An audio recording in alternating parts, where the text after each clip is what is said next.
All right, so moving on to the final segment, we're going to pivot here to the world of wrestling inside the WWE world.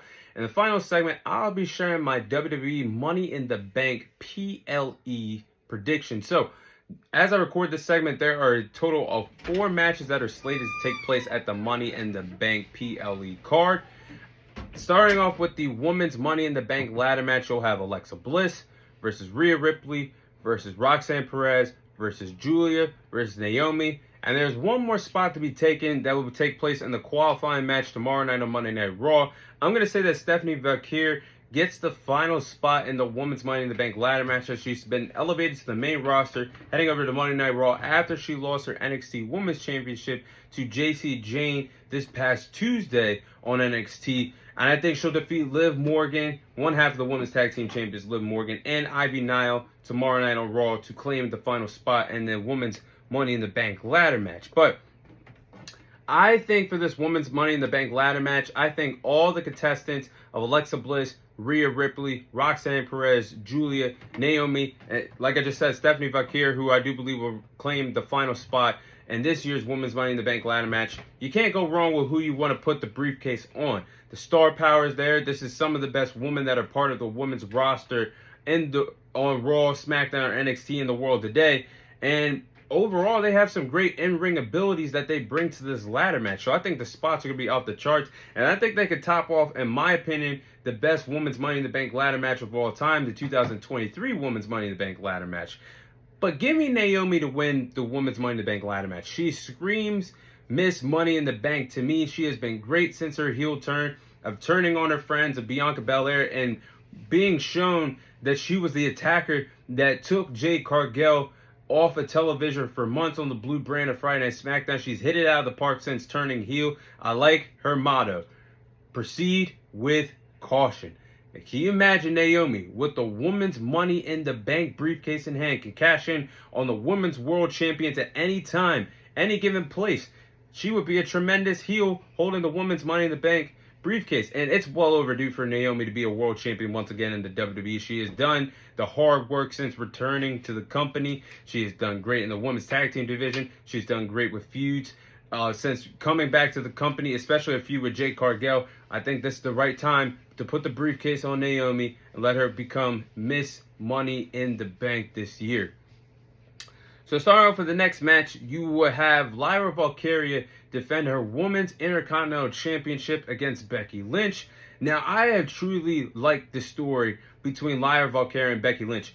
When the women's mid-card titles were introduced to the WWE 5-6 months ago, the Women's United States Championship and the Women's Intercontinental Championship, at some point, there's going to have to be a feud to escalate and elevate one of those respective titles.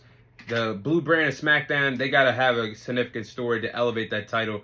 TV matches ain't cutting it for me. But when I see a story in front of me for this Women's Intercontinental title between Lyra Valkyria and Becky Lynch, this has been great. And Lyra Valkyria has passed every test with flying colors thus far, and what it's truly like to be a superstar on the main roster. Yes, she's a former NXT Women's Champion. But Lyra Valkyria has already done the hard work and proven why she deserves a top-level spot on the Monday Night Raw roster in the women's division. I mean, she has had great promo battles with Becky Lynch. She's wrestled 2 great matches with Becky Lynch. She's also putting the shine on the Women's Intercontinental title as the first ever Women's Intercontinental Champion. So I expect another great match between Lyra Valkyria and Becky Lynch. This will be part 3 overall, dating back to NXT Halloween Havoc, and then their previous match that they had at Backlash. But I don't see Becky Lynch losing 3 times in a row to Lyra Valkyria. I think she's going to win the Women's Intercontinental title by some dirty heel tactics. I don't see Becky Lynch falling victim to another roll of Pim, courtesy of Lyra Valkyria.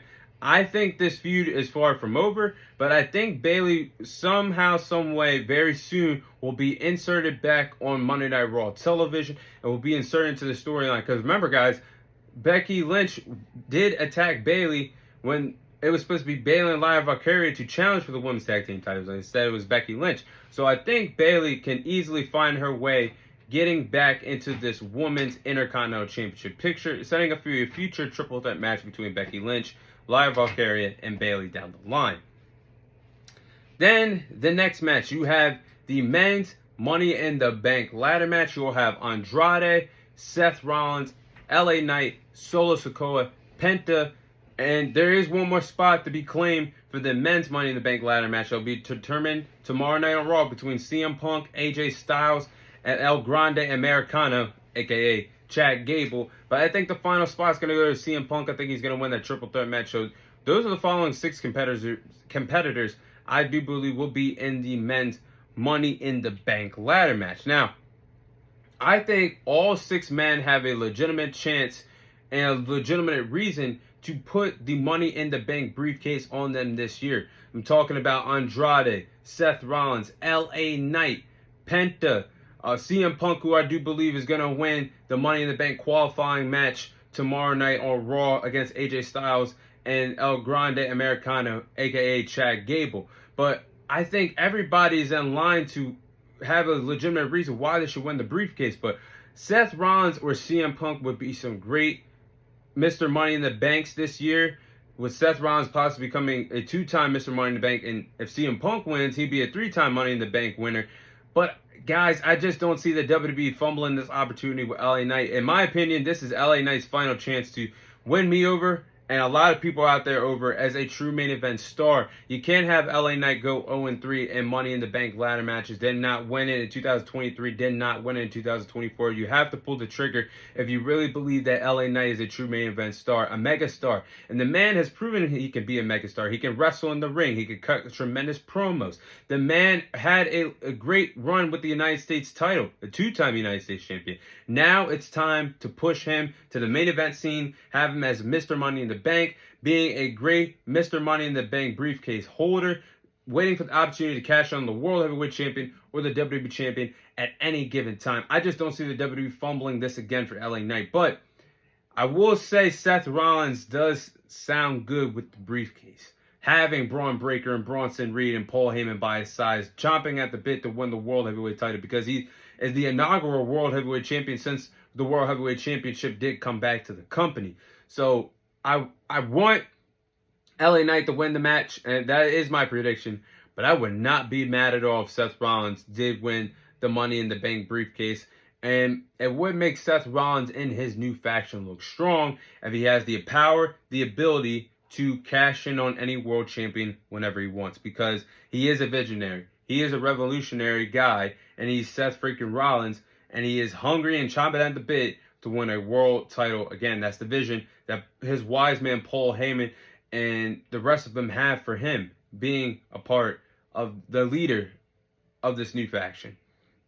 Then heading into the main event, you have the tag team match between the WWE Champion John Cena and Logan Paul taking on the World Heavyweight Champion Jey Uso and Cody Rhodes. Now, I do believe this could be a solid tag team match with 4 main event stars, 2 world champions a part of this match. John Cena being the WWE Champion, Jey Uso being the World Heavyweight Champion. And I don't think this is the worst idea in the world, because you have the 2 World Champions active while the Money in the Bank matches, men and women, are happening. And this could be the main event, so there could be some drama depending on who wins the Money in the Bank ladder match earlier on in the night for the men. But I can understand the fans' frustration for this tag team match.